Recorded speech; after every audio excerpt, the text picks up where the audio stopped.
30 अक्टूबर 1967 की वाणी का प्रातः क्लास।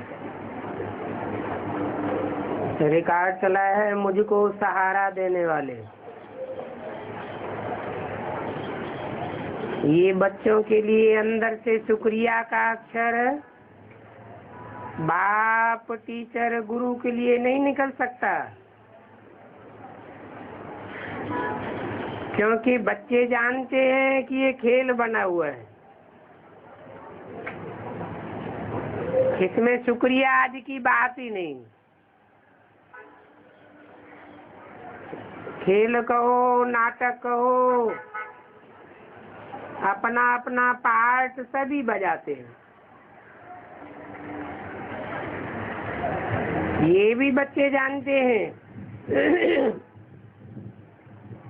ड्रामा अनुसार अक्षर तुम बच्चों की बुद्धि में आता है और कोई की बुद्धि में ये बातें नहीं आती हैं।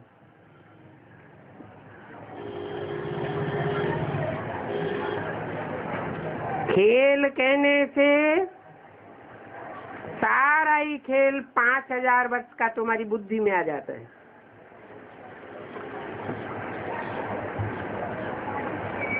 गोया आते ही तुम सुदर्शन चक्रधारी बन जाते हो और तीनों लोग भी तुम्हारी बुद्धि में आ जाता है।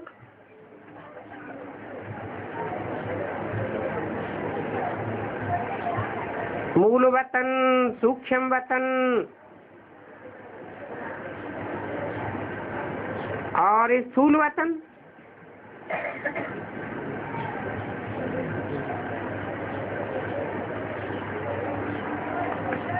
ये भी जानते हो अब खेल पूरा होता है। बाप आए करके त्रिकालदर्शी तुम बच्चों को बनाते हैं।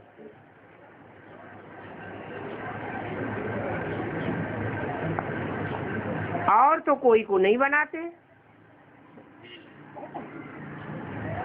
तीनों कालों, तीनों लोकों, आदि मध्य अंत का राज समझाते हैं।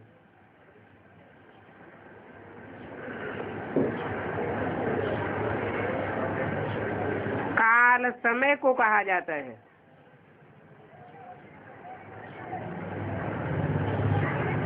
ये सब बातें नोट बिगर किए बुद्धि में बैठ नहीं सकती।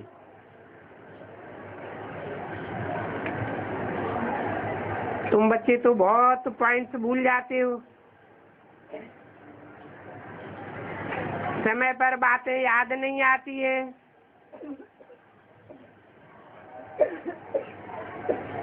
और ड्रामा के ड्यूरेशन को तुम जानते हो।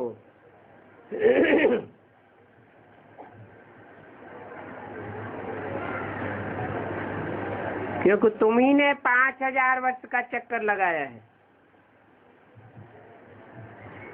ऑल राउंड पार्टधारी तुम हो।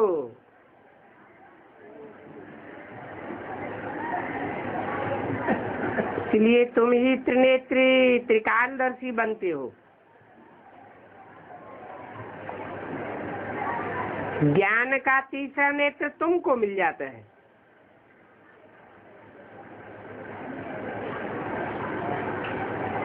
और सबसे बड़ी बात ये है कि जब ज्ञान का तीसरा नेत्र तुमको मिल जाता है तो तुम नास्तिक से आस्तिक बन जाते हो।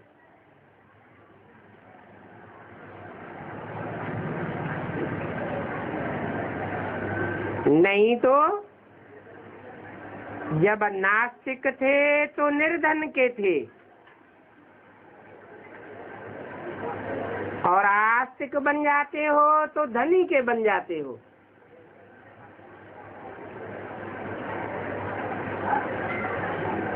और ये ज्ञान तुम बच्चों को ही मिल रहा है। स्टूडेंट की बुद्धि में सदैव नॉलेज मंथन होती रहती है। तुम भी गॉडली स्टूडेंट हो। तुम्हारी बुद्धि में सदैव ये नॉलेज टपकनी चाहिए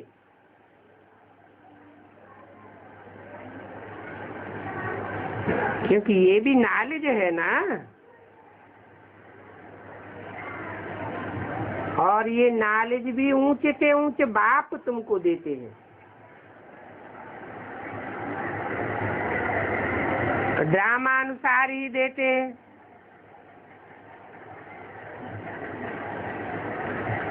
ये ड्रामा अक्षर भी तुम्हारे मुख से निकलता है।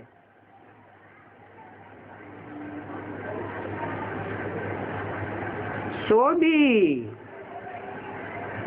उनके मुख से खास निकलता है जो ईश्वरीय सेवा में तत्पर रहते हैं।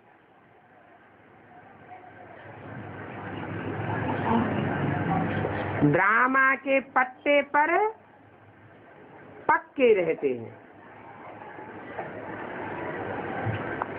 अभी तुम जानते हो,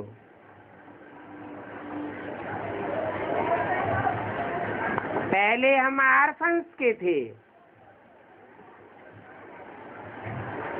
अभी बेहद का बाप धनी मिला है, तो अभी हम धनी के बने हैं। वो दुनिया वाले होते हैं हद के आर्फन्स। पहले तुम बेहद के आर्फन्स थे।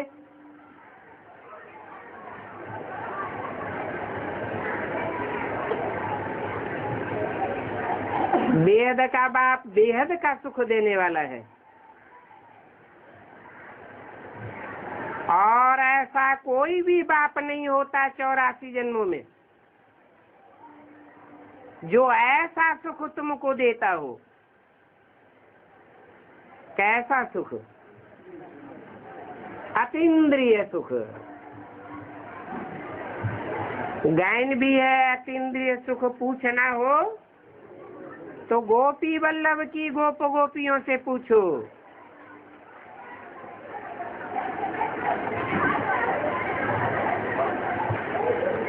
और ये अतीन्द्रिय सुख तुमको 84 जन्मों में कभी नहीं मिलता। कब मिलता है? इसी संगम युग की आखिरी घड़ियों में मिलता है।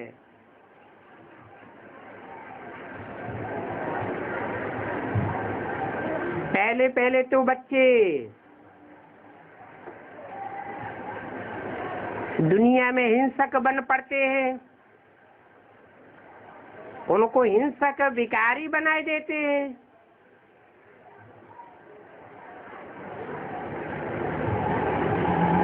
विकारी बनने से फिर आदि मध्य अंत दुख पाते हैं।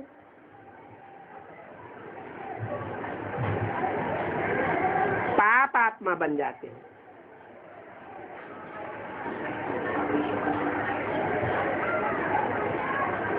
जो पुण्यात्मा बनते हैं वो काम कटारी नहीं चलाते, और पाप आत्मा काम कटारी चलाते हैं।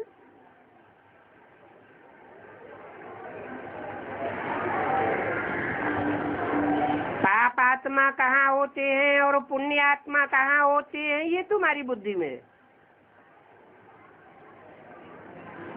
नई दुनिया, पुरानी दुनिया, ये सब तुम बच्चों की बुद्धि में। परंतु ये बातें औरों को यथार्थ रीति समझावे और इसी ईश्वरीय धंधे में लग जावे। ऐसे तो हर एक की सर्कमस्टांसेस अपनी अपनी होती है।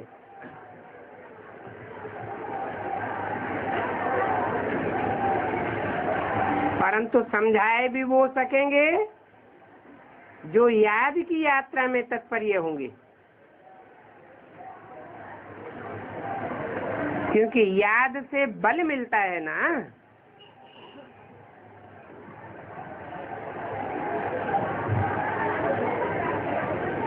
बाप है ही जौहरदार तलवार, तो उसकी याद में रहने से तुम्हारे अंदर बल आ जाता है, जौहर भर जाता है। अभी तुम बच्चों को जौहर भरना है, इसको योग बल कहा जाता है ना। इस याद में ही बल है।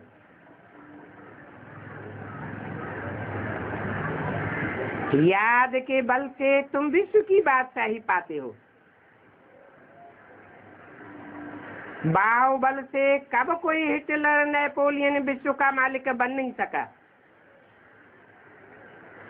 और तुम योग बल से विश्व के मालिक बन जाते हो।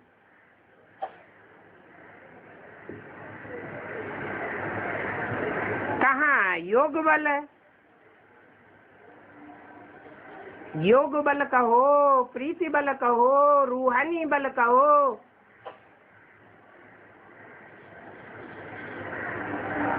रूहानी प्रीति होती है ना। रूहानी प्यार पत्थर जैसी आत्मा को भी पिघलाए देता है, चेंज कर देता है। तो तुम योग बल से सारे विश्व के ऊपर कंट्रोल करते हो।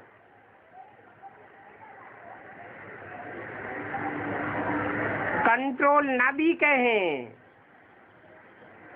स्वतः ही सारी दुनिया कंट्रोल्ड हो जाती है। एक होता है प्यार से अपने आप कंट्रोल में रहना, अनुशासन में रहना, और एक होता है तलवार के बल से जबरियन किसी को घसीटना। बहुत फर्क हो जाता है। तो बाप सिद्धांत बताते हैं, बाहुबल से कब कोई दुनिया को कंट्रोल कर नहीं सकता। कमजोर आत्माओं को कंट्रोल कर सकते हैं, जन्म जन्मांतर अपनी प्रजा बनकर रहने वाली आत्माओं को कंट्रोल कर सकते हैं, लेकिन सारी दुनिया को कंट्रोल नहीं कर सकते। ये योग बल में ही इतनी ताकत है, रूहानी बल में ही इतनी ताकत है कि सारी दुनिया की 500-700 करोड़ आत्माएं सब दिल से शुक्रिया अदा करते हैं, झुक जाती हैं, प्यार के बंधन में फंस जाती हैं, स्वतः ही अपने को प्यार के बंधन में बांध देती हैं।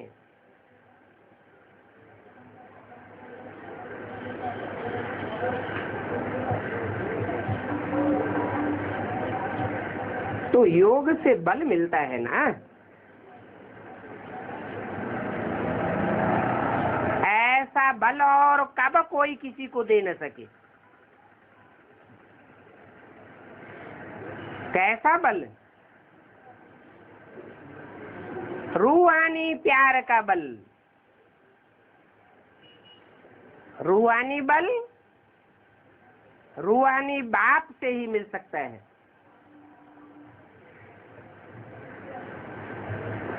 और कोई मनुष्य मात्र से नहीं मिल सकता, क्योंकि इस दुनिया में सब देह अभिमानी है। जो जैसा होगा वो वैसा ही बनाएगा।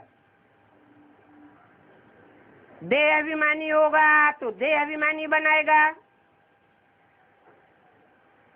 आत्मा अभिमानी होगा तो आत्मा अभिमानी बनाएगा।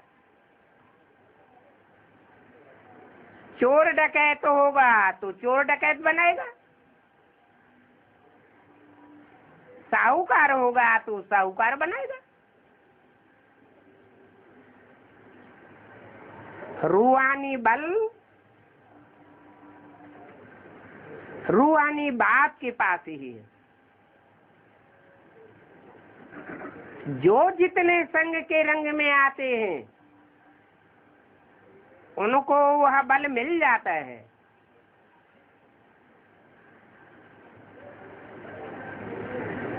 संग अनेक प्रकार का होता है।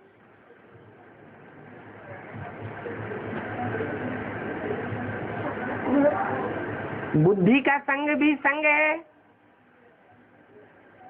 परंतु बुद्धि का लगाव तब होता है जब बुद्धि में प्राप्ति का पता लग जाए, अथवा बुद्धि ने अनुभव किया हो कि इससे ये प्राप्ति होती है। कही हुई बात, बोली हुई बात भूल जाती है, अनुभव कभी भूलता नहीं है। तो बाप आकर के अनुभव कराते हैं, प्रैक्टिकली अनुभव कराते हैं।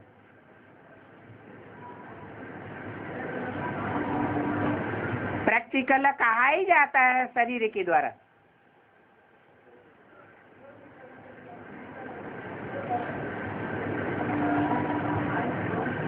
बाप का संग और देह अभिमानी मनुष्यों का संग रात दिन का फर्क है।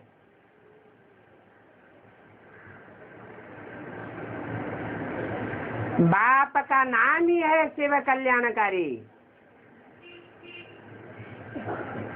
जो भी नाम है शरीर के ऊपर पड़ते हैं। मेरी बिंदी का नाम शिव है।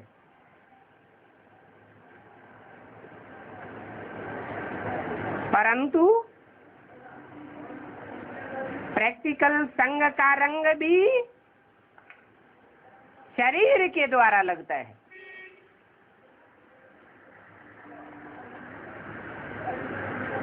जो विधर्मी धर्म पिताएं इस राज को नहीं समझ पाते, वो दूर ही दूर रहते हैं।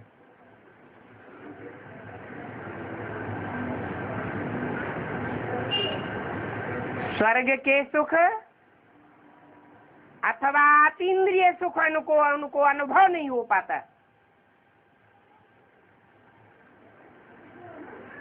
या तो यूं कहें कि ड्रामा में नूद नहीं है।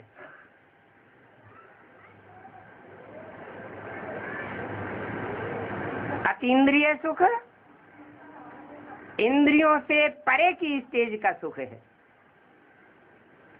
आत्मा का सुख है। ऐसे नहीं कि अतीन्द्रिय सुख गोप गोपियों ने शरीर से परे होकर के भोगा था।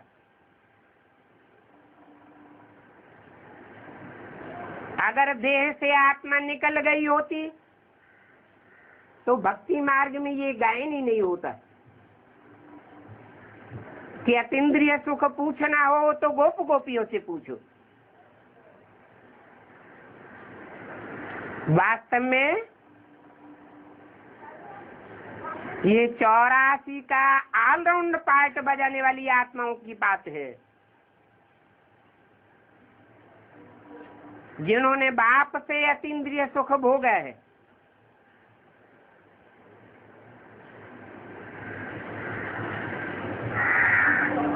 तो पक्का बुद्धि में बैठ जाना चाहिए कि योग से रूहानी बल मिलता है, ज्ञान से नहीं मिलता है। ज्ञान से सिर्फ बाप की पहचान होती है कि रूहानी बाप कौन है।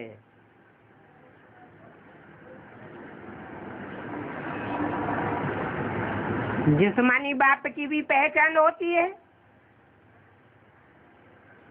84 जन्मों के 84 जिस्मानी बाप, परंतु वो सब हद के हैं। बेहद के बाप सिर्फ 2 हैं, एक रूहानी बाप और दूसरा 84 जन्मों का जिस्मानी बाप, मनुष्य मात्र का बाप। 500 700 करोड़ जो भी मनुष्य मात्र हैं, जीव आत्मा के रूप में है, उन सब को अनुभूति कराने वाला बाप, उसको सब धर्म वाले मानते हैं। आदम के रूप में मानते हैं। मुसलमान लोग भी कहेंगे दीन इलाही, दीन धर्म को कहा जाता है।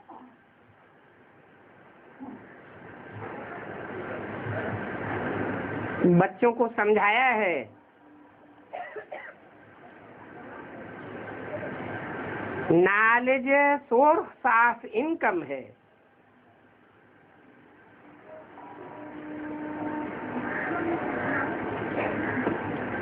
जन्म जन्मांतर की इनकम है।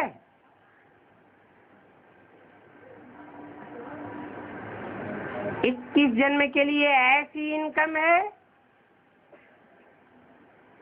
जहां तुमको कोई प्रयास नहीं करना पड़ता और इनकम होती रहती है।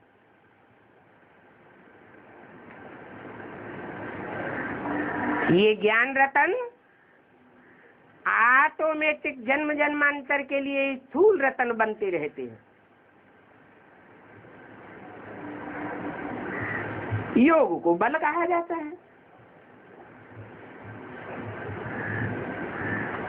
यहाँ रूहानी बल जिसने जितना धारण किया होगा, रूह में ताकत भरी होगी, जैसे कि बीज में ताकत भर जाती है।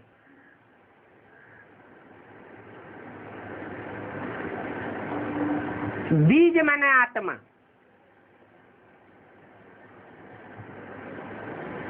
आत्मा की भी 3 स्टेजेस हैं। उनको कहा जाता है कारण शरीर, सूक्ष्म शरीर और स्थूल शरीर।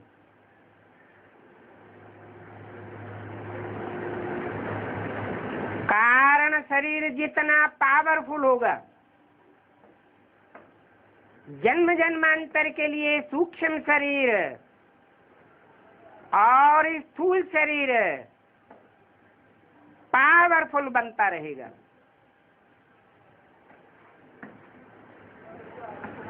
अभी आत्मा में रूहानियत भर ली,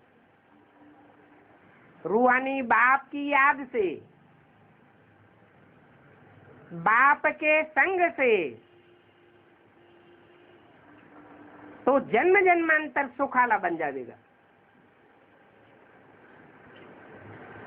बाप को कहते हैं सत्य चित्तानंद। सच्चाई की जन्म जन्मांतर की ताकत भर जाती है।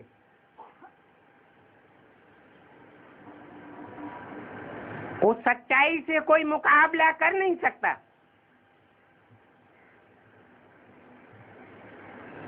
बल थोड़े समय के लिए सच्चाई गुप्त भी हो जाती है, परंतु आखिरी सच्चाई सर के ऊपर चढ़ करके बोलती है। झूठ को हारना पड़ता है।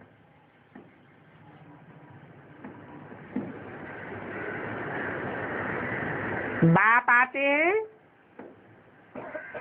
तो सच और झूठ की लड़ाई होती है। सच्चा है बाप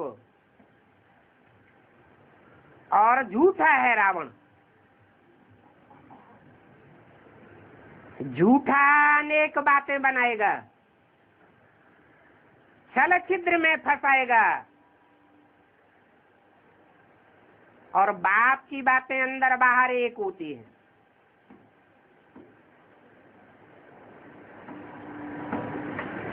परंतु जो बाप के साथ दोहरा व्यवहार करते हैं, अथवा बाप को नहीं पहचानते, उनके लिए बाप भी अंदर एक और बाहर दूसरा रहता है।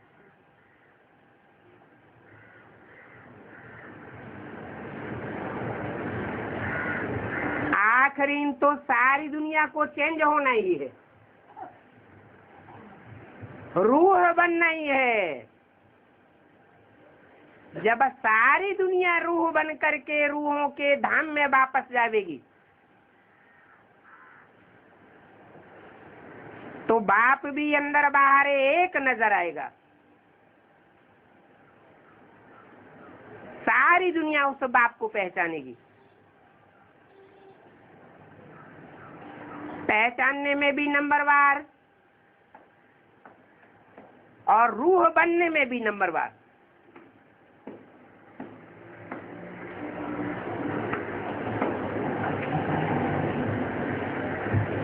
झूठ और सत्य का संगम है। ये संगम कलयुग के अंत और सत्य युग के आदि में ही होता है। 100% संगम 5000 वर्ष के ड्रामा में एक ही बार होता है।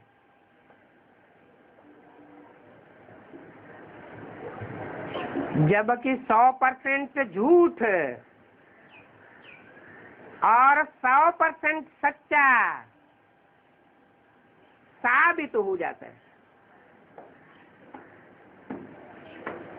राम की भी पहचान हो जाती है और रावण की भी पहचान हो जाती है। झूठ और सत्य में रात दिन का फर्क है।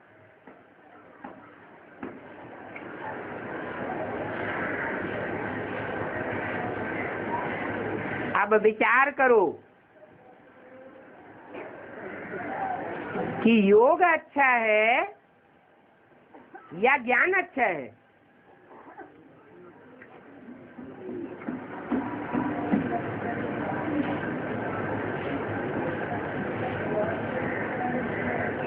ज्ञानी को अहंकार आ सकता है,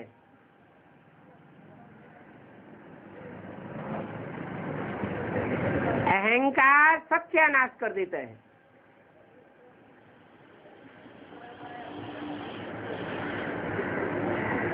क्योंकि ज्ञान सिर्फ एक बाप से आता है।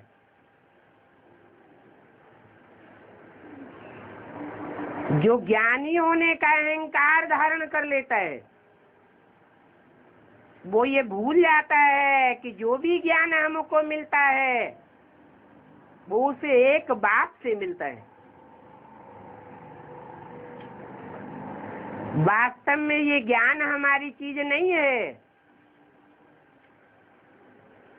हमारी आत्मा की अपनी चीज है, रूहानियत। वो भी रूहानी बाप से मिलती है।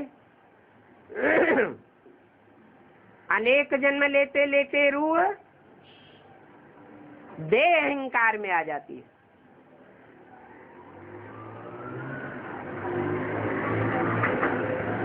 देह अहंकार में आने वाली आत्मा बाप से दूर ही दूर रहती है।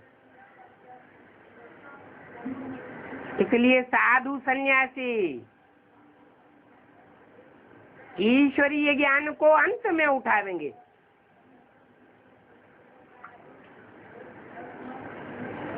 जो निरहंकारी होते हैं वो बाप के नजदीक जल्दी आ जाते हैं। तो योग ही नामी ग्रामी है। योग अर्थात कोई हठ योग नहीं, योग अर्थात याद, याद अर्थात प्यार। प्यार भी देह का नहीं, जो रूहानी बाप ने सिखाया है। अपन को आत्मा समझ मुझ बाप को याद करो। नहीं तो बाप की याद भी नहीं आ सकती। बाप कहते इस याद से ही तुम्हारे पाप कट जाएंगे। इस याद पर ही बाप जोर देते हैं। घड़ी घड़ी अपने को परखना है कि हमारी याद का रुझान किस तरफ जाता है। देह देह के संबंधियों की ओर जाता है या रूहानी बाप की ओर जाते हैं। देह के पदार्थों की ओर जाता है या रूहानी बाप से जो मिलता है उस तरफ जाता है।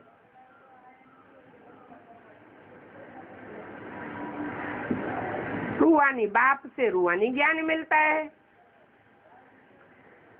ज्ञान अर्थात पहचान मिलती है। बुद्धि में पहचान पक्की होने पर बुद्धि बाप की ओर दौड़ती है।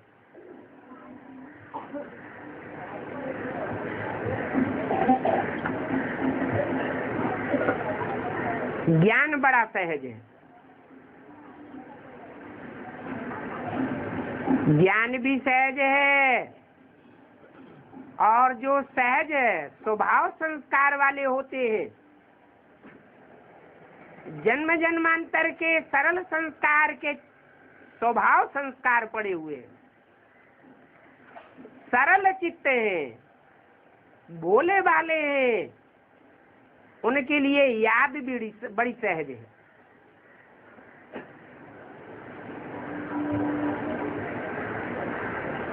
जिनके संस्कार ही जन्म जन्मांतर के ऐसे हैं, छल छिद्र कपट के,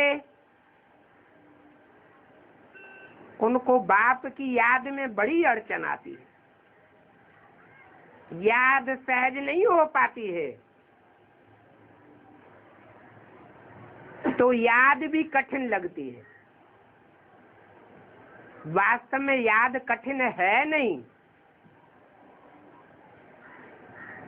सहज याद को कठिन बनाया जाता है अपनी कमजोरी से।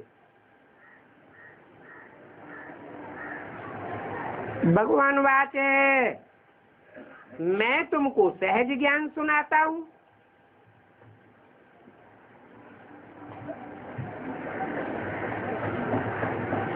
फिर ऐसे क्यों कहते हैं कि बहुत कठिन है, बहुत गुह्य है। गीता में भी लिख दिया है, गुह्यात गुह्यतरम ज्ञानम। गुह्य ते गुह्य राज समझाता हूं। भगवान को भी ले जा करके गुहा में बैठा दिया है।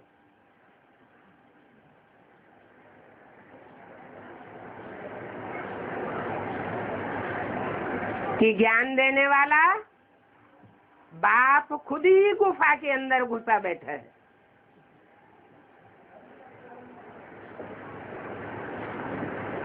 वास्तव में सरल चित्त होने की बात है। मनुष्यों ने इस बात को स्वीकार किया है। मनुष्य गुरुओं ने गीता शास्त्र में भी लिखा है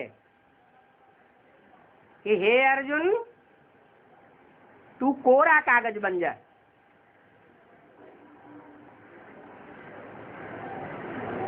जो भी दुनियावी रीत से तूने समझा है, सुना है, पढ़ा है, वो सब भूल जा। मेरी बात सुन।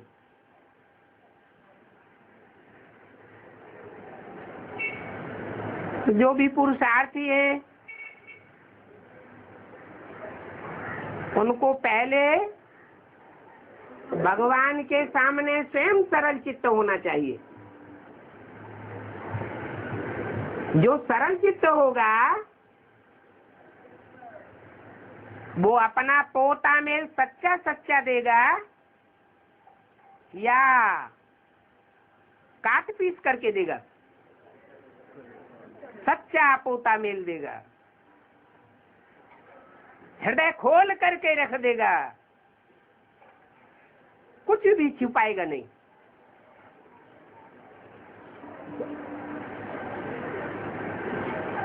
तो शास्त्रों में लिख दिया है, भक्ति मार्ग के शास्त्रों में सारी बातें लिखी हुई हैं। निर्मल मन सोई जन मोई पावा, मोहि छल छिद्र कपट नहीं भावा।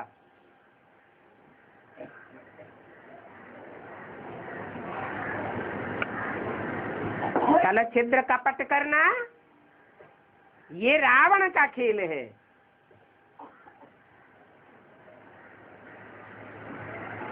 जैसे जोंक है, पानी एक जैसा है,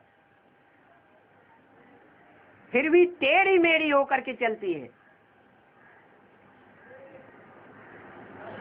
ऐसे ही ज्ञान सागर बाप भी संसार में जब आता है और जिस मुकर्रर रथ में आता है,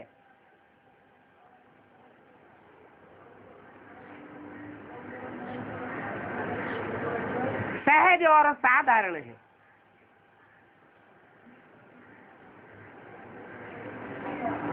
परंतु जोंक की चाल चलने वाली आत्माएं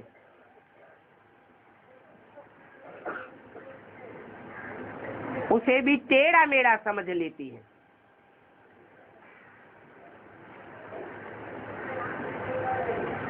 बाप ने तो तरीका बताई दिया।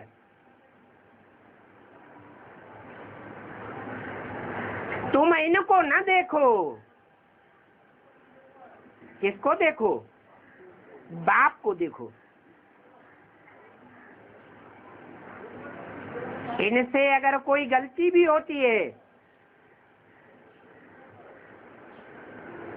तो भी बाप बैठा हुआ है सुधारने के लिए।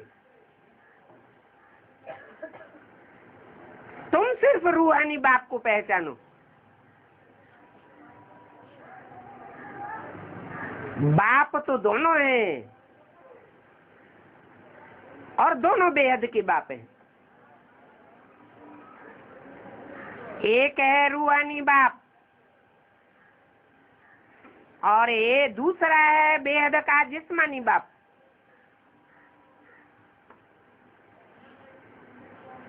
एक को शास्त्र में नाम दिया है प्रजापति, बाबा ने नाम दिया है प्रजापिता।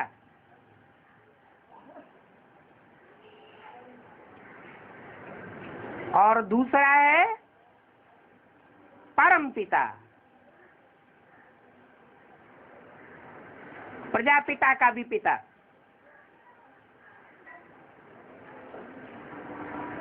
वो पतियों का पति और बापों का बाप होने का पार्ट बजाने वाला है।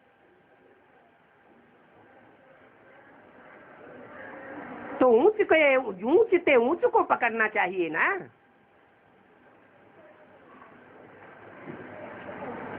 जिस्मानी बाप में क्यों बुद्धि धरी रहे?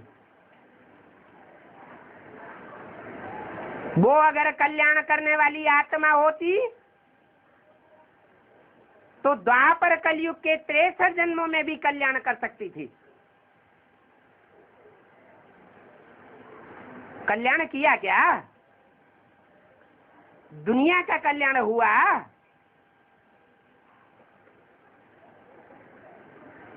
क्या उस आत्मा ने कल्याण नहीं किया? कल्याण तो किया, लेकिन अपने तरीके से किया। बाप की पहचान नहीं थी, अपने प्रकार की मनमत से किया। तो सफल होने का सवाल ही नहीं। षष्ठी रूपी रंगमंच की 2 ही श्रेष्ठ आत्माएं हैं, राम और कृष्ण। परंतु वो भी द्वापर युग से द्वैतवाद के चक्कर में आ जाती है। रावण से प्रभावित हो जाती है इसलिए जगत का कल्याण नहीं कर सकते। उन आत्माओं के द्वारा भी कल्याण तब होता है जब मैं उनमें प्रवेश करता हूं। उनमें भी नंबरवार हो जाते हैं।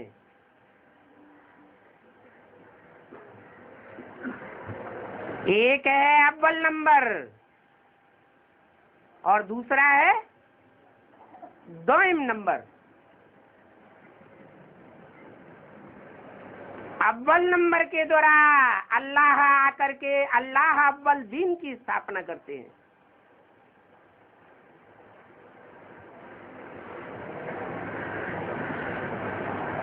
उस अव्वल नंबर धर्म को तुम बच्चे ही जानते हो, और तो कोई जान भी नहीं सकते।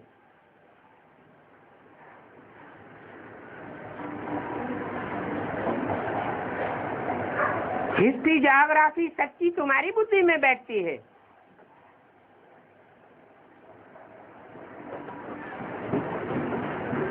इस हिस्ट्री ज्योग्राफी में सब कुछ आ जाता है।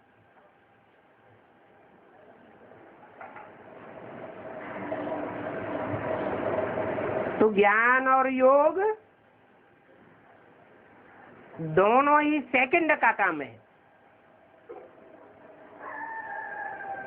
एक सेकंड में कोई को बाप का परिचय दे सकते हो, परंतु बाप के लव में लीन होकर के देंगे तो बुद्धि में बैठेगा।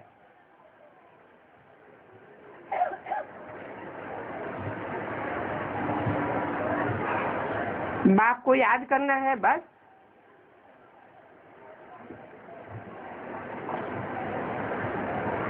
उल्टे से सुलटा बन बाप को याद करना है।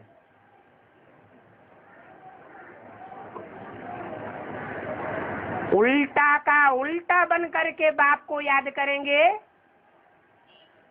तो फायदा होने के बदले और ही नुकसान होता रहेगा। उल्टा क्या है, सुलटा क्या है?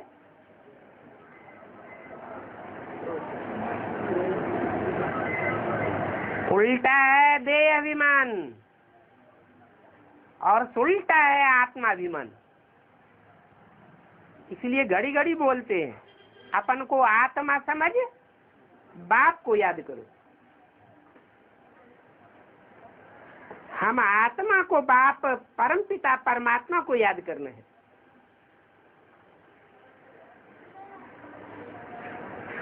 परमपिता परमात्मा क्यों कहा जाता है?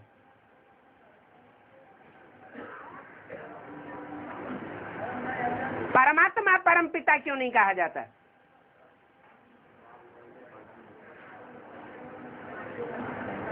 परमपिता का मतलब ये है पिताओं में जो परम पार्टधारी है, जिसका कोई पिता नहीं, निराकारी स्टेज में, वो कभी साकारी बनता ही नहीं।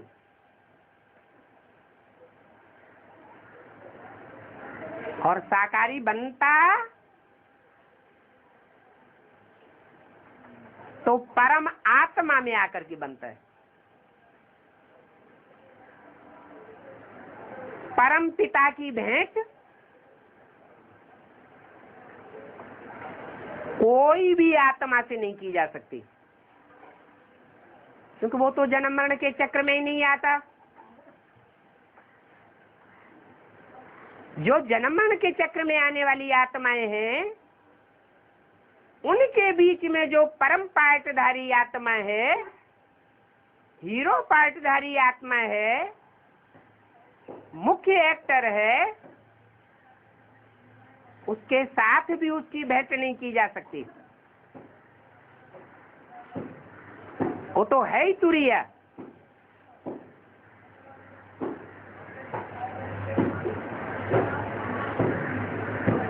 जो जन्म मरण के चक्र में आने वाली आत्माएं हैं,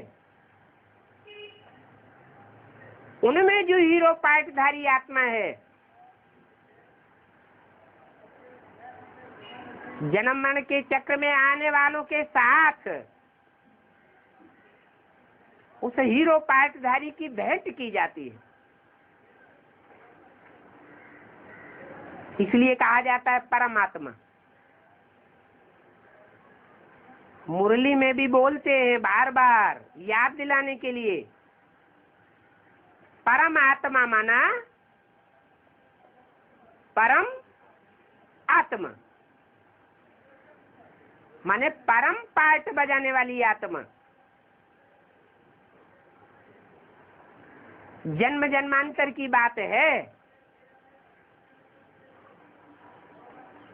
सुप्रीम सोल बाप वो तो जन्म मरण के चक्र में आता ही नहीं,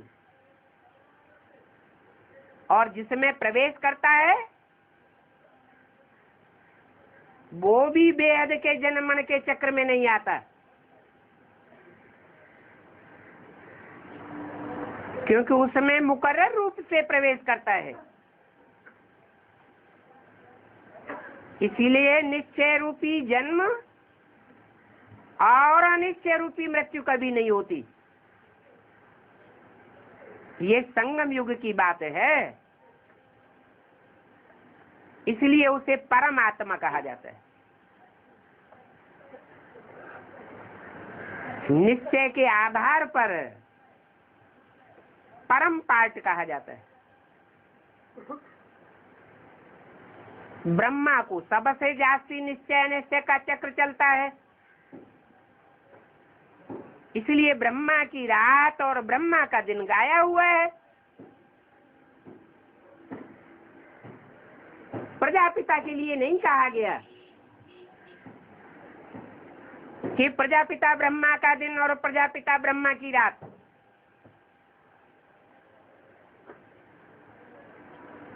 माँ देह अभिमान वाली होती है, धरणी कही जाती है, और बाप बीज कहा जाता है।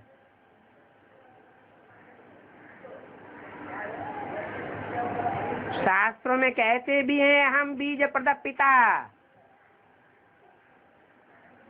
मैं ज्ञान का बीज बोने वाला पिता हूँ।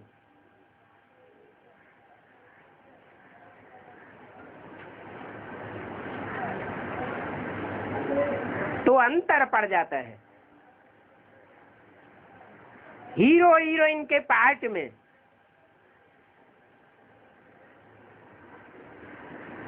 कृष्ण की आत्मा हीरोइन का पार्ट बजाती है,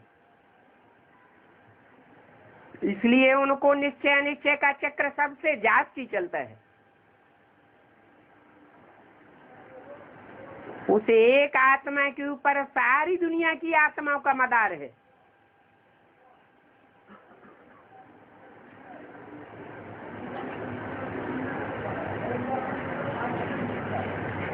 परंतु वो आत्मा भी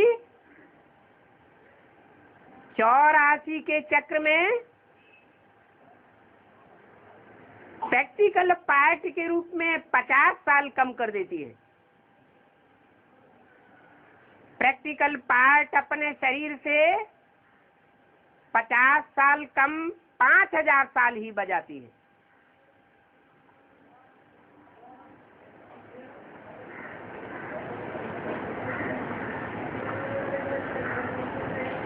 तो आत्मा का नाम नहीं गाया जाता, नाम साकार का गाया जाता है।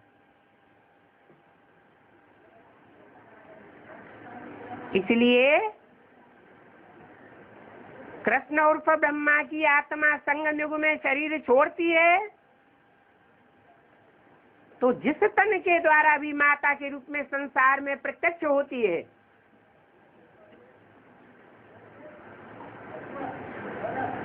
उसके ऊपर सारा मदार आ जाता है। इसलिए बोला एक के पावन बनने से सब पावन बन जाते हैं, और एक के पतित होने से सब पतित बन जाते हैं। वो एक कौन हुआ? आत्मा के रूप में तो 1 2 3 4 नहीं कहा जाएगा। प्रैक्टिकल में साकार शरीरधारी चाहिए।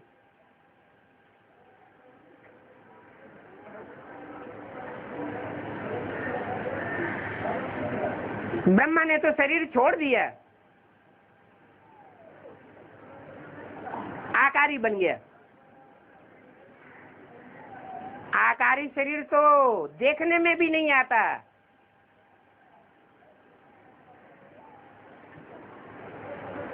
सूक्ष्म बतन में पाठ नहीं बजाया जाता, पाठ साकार रंगमंच पर बजाया जाता है।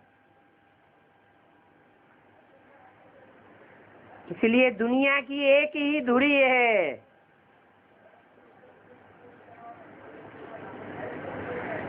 जिस पर सारी दुनिया घूमती है।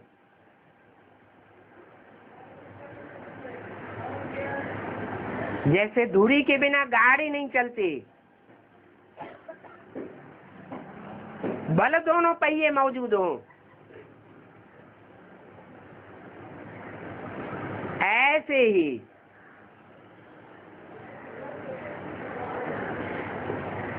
ब्रह्मा सूक्ष्म शरीरधारी जिसमें प्रवेश करके प्रैक्टिकल में पूजन योग्य बनता है, जगदम्बा के रूप में पूजा जाता है। परंतु ना समझने के कारण, देह अभिमान की दृष्टि होने के कारण लोग जगदम्बा शरीरधारी को समझ लेते हैं।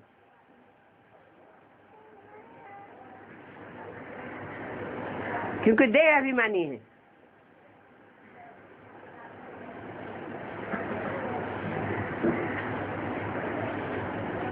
जगदम्बा देहधारी को कहा जाएगा या पाठ बजाने वाली आत्मा को कहा जाएगा। ज्ञानी आत्मा इस बात को समझेंगी। जैसा मुरली में बताया है, वास्तव में यह ब्रह्मा तुम्हारी जगदम्बा है।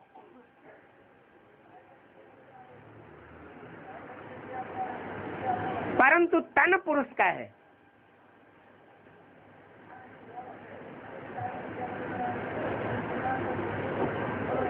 इसलिए माँ का टाइटल सरस्वती को दे दिया है, ओम राधे को दे दिया है। फॉर द टाइम बीइंग वास्तव में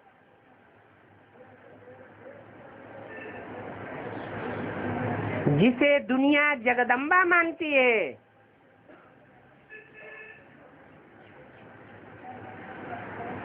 वो जगदम्बा की आत्मा नहीं है। पार्ट आत्मा बजाती है या शरीर बजाता है? शरीर तो एक प्रकार का चोला है।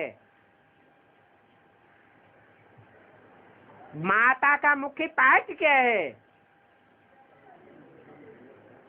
माता का मुख्य पार्ट है सहनशीलता पूर्वक बच्चों को जन्म देना। अगर जन्म देते समय उसकी सहन शक्ति खलास हो जाए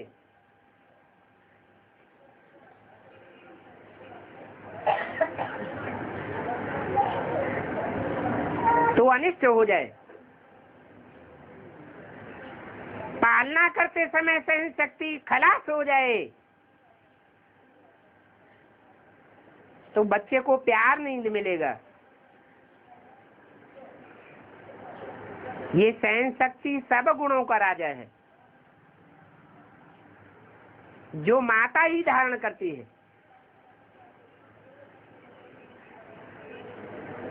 परंतु वो पाठ जगदम्बा का नाम रूपधारी नहीं बजाता। वो पाठ धारण करने के निमित्त कौन बनता है? दादा लेखराज ब्रह्मा की सोल उर्फ कृष्ण की सोल बनती है।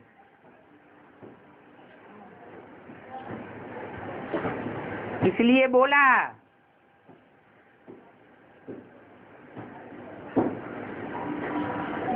कि देवी के पुजारी हैं रावण संप्रदाय, क्योंकि देवी के देह को देखते हैं।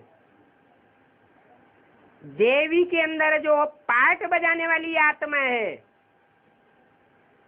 उसके आदि मध्य अंत के पाठ को नहीं देख पाते।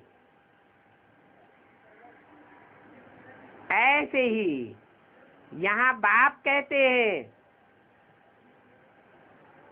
तुम बेहद के देहधारी बाप को मत देखो,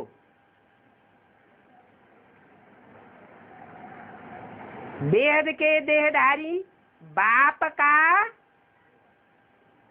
जो बाप है, जिसका कोई बाप नहीं, उसको देखो। कंट्रोलर कौन है दोनों में? एक रथी है और दूसरा सारथी है। रथ का कंट्रोल किसके हाथ में? सारथी के हाथ में है। इसलिए बोला सारी डोरी शिव बाबा के हाथ में है, न ब्रह्मा के हाथ में है न प्रजापिता के हाथ में। हाथ कौन सा? बुद्धि रूपी आत्मा रूपी हाथ।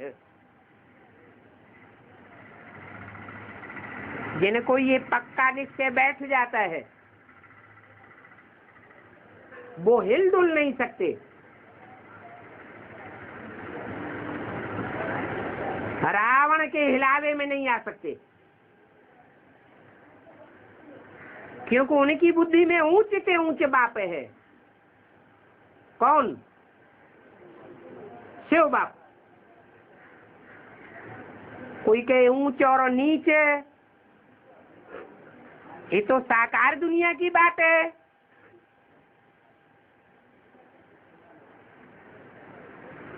सुप्रीम सोल ज्योति बिंदु जिसका नाम शिव है वो ऊंच और नीच कैसे? क्योंकि वो भी शरीर में आकर के पाठ बजाता है। पाठ के आधार पर ऊंच और नीच कहा जाता है। प्रजापिता वाली आत्मा या कृष्ण वाली आत्मा द्वैतवादी युग में अर्थात द्वापर और कलयुग में अनेक जन्मों का पाठ बजाते हुए भी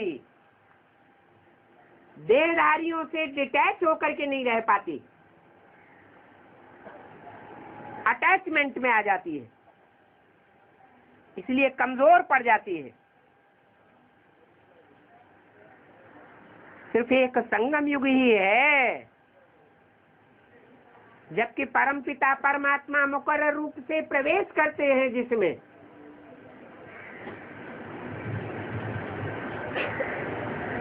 वो देहधारी आत्मा भी बार बार अटैचमेंट में आने के बावजूद भी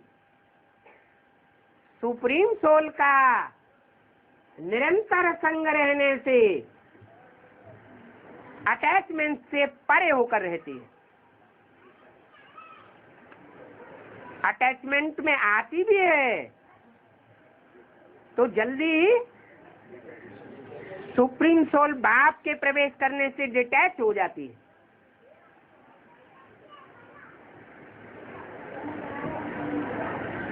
कोई कहे फिर तो बनी बनाई बन रही, अब कछु बननी ना है। तो बाप कहते हैं ये प्रैक्टिस आकर के मैं तुम बच्चों को सिखाता हूं। क्या प्रैक्टिस?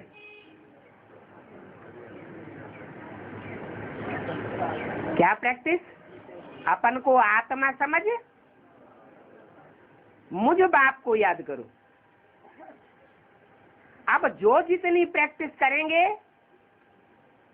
वो उस स्टेज को प्राप्त करेंगे।